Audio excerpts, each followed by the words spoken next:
Yo, what's up? Good morning! Kevin Magdayet po. Alam nyo ba, itong bahay na to, dapat na turnover na namin ng ilang buwan na yung nakalipas.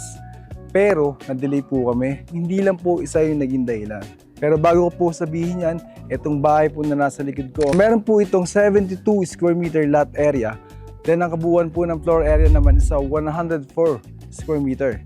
Sa baba po, ang ating ground floor is 48 square meter. Yung second floor naman po is 56 square meter. Meron po itong tatlong CR, tatlong kwarto, at isang maid's room.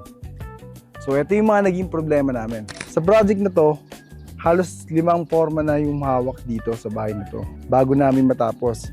May mga worker na umalis, may mga worker pang nahuli na nagnanakaw sa site. May mga trabaho ring inulit-ulit na hindi pasado sa aming quality standard, kaya mas pinili naming ulitin kaysa ipilit ang mali. Dagdag pa dyan, sobrang liit ng lote.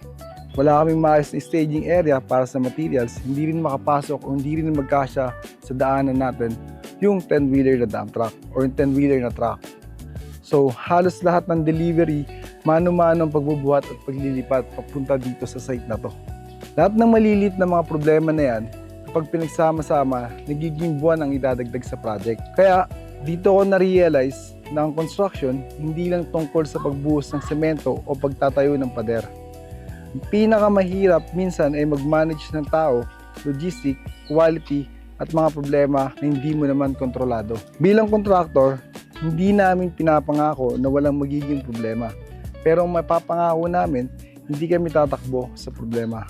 Hanapan natin ng solusyon yan hanggang matapos ng maayos ang bahay. Ngayon, malapit na namin i-turnover ang bahay na to. Sa bawat project, hindi lang ang bahay ang natatapos namin.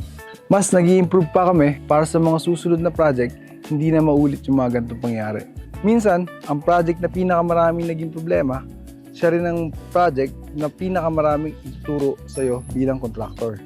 Tara, samahan niyo ulit ako sa susunod na video. Ipapakita ko sa inyo ang tunay na buhay sa construction. Ciao!